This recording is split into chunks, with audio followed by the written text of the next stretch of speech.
राज्य मंत्री सतीश चंद्र शर्मा पहुंचे जगदीशपुर ब्लॉक सभागार। बीजेपी कार्यकर्ताओं ने प्रभारी मंत्री का किया जोरदार स्वागत। नेक्स्ट जनरेशन जीएसटी अभियान के तहत हुई बड़ी घोषणा के बाद प्रभारी मंत्री सतीश चंद्र शर्मा की प्रेस कॉन्फ्रेंस।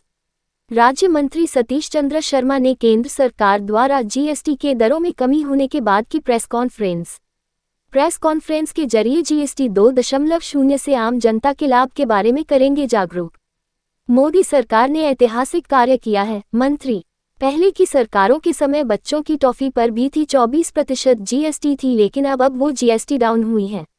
राज्य मंत्री सतीश चंद्र शर्मा ने विपक्षी नेता अखिलेश यादव पर बोला हमला।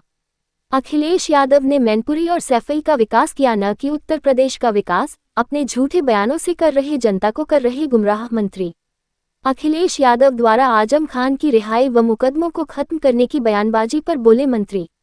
कहा, विपक्ष नेता अखिलेश यादव जो संविधान की दुहाई दिया करते थे, वो आज कानून सम्मत कार्य होने पर कर रहे बयानबाजी।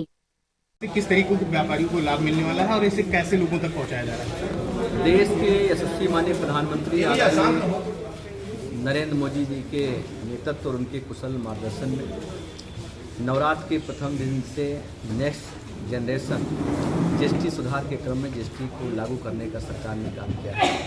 एक तरफ जहां जो खाद्य सामग्री हो, अभी तक हम देखते थे खाद्य सामग्री हो, भवन निर्माण हो, स्कूली शिक्षा से जुड़े कापी किताब, पेन पेंसिल हो, और चाहे इलेक्ट्रिक या इलेक्ट्रॉनिक सामग्री हो, चाहे ऑटोमोबाइल सेक्टर हो, मतलब 99% से अधिक जो आम जनजीवन की ज़रूरतें थी उसको ध्यान में रखते हुए सरकार ने जीएसटी में सुधार करने का निर्णय लिया है। आज सरकार ने उन दरों को चाहे 28% से 5% तक लाने का काम किया है, या 18% से उसको 5% तक लाने का काम किया है, और विशेष रूप से जो जीवन रक्षक दवाएं उसमें सरकार ने पूरी तरीके से उसको ख़त्म करने का काम किया है। तो हम समझ सकते हैं कि जब इतना बड़ा कटौती जीएसटी में की गई है, जिससे आने वाले समय में जीएसटी नेक्स्ट जनरेशन जीएसटी का सुधार हुआ है, उसके कारण लोगों को बड़ा फ़ायदा मिलने वाला है।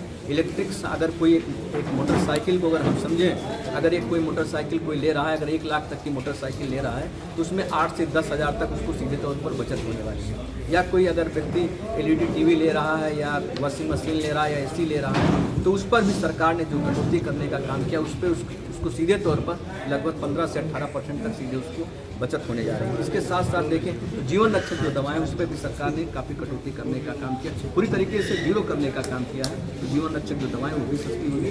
तो हम कह सकते हैं कि जो माननीय प्रधानमंत्री जी के नेतृत्व में जो जीएसटी सुधार हुआ है, उससे जहाँ व्यापार में तेजी आएगी, आम जनजीवन सुगम होगा और लोगों को काफ़ी राहत इस जीएसटी से मिलेगी। कई जो पुराने स्टॉक हैं उन पे किस तरीके की जीएसटी दरें लागू होंगी? देखिए, जो अभी सरकार ने जो बिलिंग हमारा जो स्टार्ट हुआ है, क्योंकि ये जो अभी आरंभ हुआ है नवरात्र के प्रथम दिन से, जो भी बिलिंग अब करेंगे उस पर जीएसटी को पूरा ध्यान रखे हुए जो सरकार ने निर्णय लिया है उसी के क्रम में होगा। अखिलेश यादव ने ट्वीट किया था और लिखा था कि जो राज्य जैसा प्रदर्शन करे उस अप्रोच के हिसाब से जीएसटी लागू करनी चाहिए। इस पर उन्होंने सवाल खड़ा कर दिया। देखिए, अखिलेश जी के राज में उत्तर प्रदेश बीमारू राज्य के रूप में जाने जाना है, और उत्तर प्रदेश का विकास इटावा, मैनपुरी, कन्नौज और आजमगढ़ तक सिमट, रामपुर तक सिमट। लेकिन आज योगी जी के राज में सभी 75 जनपद, चाहे हम बिजली को देख 8 घंटे से बढ़ाकर 18 घंटे आज हम गाँव में पहुँचाने का काम कर रहे हैं। उनके समय एक हफ्ता रात मिलता था। एक्सप्रेस वे का निर्माण की हम बात करें, तेज़ी के साथ आज चाहे वो हर मंडल स्तर पर आज हम देखें कि जहाँ पर एयर कनेक्टिविटी को हमारी सरकार ने बढ़ाने का काम किया है, प्रत्येक जनपद में मेडिकल कॉलेज का अगर हम बात करें, हर क्षेत्र में सरकार ने प्रगति करने का काम किया है। तो अखिलेश जी आज पूरी तरीके से जो इस प्रकार के जो बयान दे रहे हैं, तो जनता उनके चीज़ों को समझ चुकी है, लोगों को गुमराह करने का लगातार प्रयास कर रहे हैं। लेकिन जनता को पता है कि जो मोदी योगी जी के नेतृत्व में जो विकास हो रहा है, पूरी तरीके से लोग समझते। आजम खान की रिहाई पे अचानक जो है अखिलेश यादव एक्टिव हो गए हैं और सरकार बनने पर मुकदमे वापस लेने की बात कर रहे हैं, उस पर क्या कहेंगे? अब देखिए, सबसे बड़ी बात है कि जो अभी तक लोगों को संविधान की दुहाई देकर लोगों को उन्होंने गुमराह करने का काम 2024 में, और आज जब कानून बिलसम्मत काम कर रहा है, तो इस प्रकार की बयानबाजी कहीं ना कहीं जो है तुष्टीकरण की उनकी नीति का एक हिस्सा है। AIM नेता शौकत अली द्वारा एक महाराजा सुहेल देव को लेकर एक अमर्यादित टिप्पणी की गई थी, तो ये लगातार टिप्पणियां जो है हिंदू महापुरुषों पर, इसको किस प्रकार से देखते हैं आप? देखिए, आज जिस तरीके से मोदी और योगी जी के नेतृत्व में आस्था, विरासत और जो हमारे संस्कृत और सनातन के केंद्र हैं उनका विस्तार हो रहा है, तो ऐसी जो शक्तियां हैं जो तुष्टिकरण के आधार पर राजनीति करती हैं, आज वो बौखलाई हुई हैं। इस नाते इस प्रकार के नर्दल टिप्पणियाँ देने का काम करती हैं। Thank you.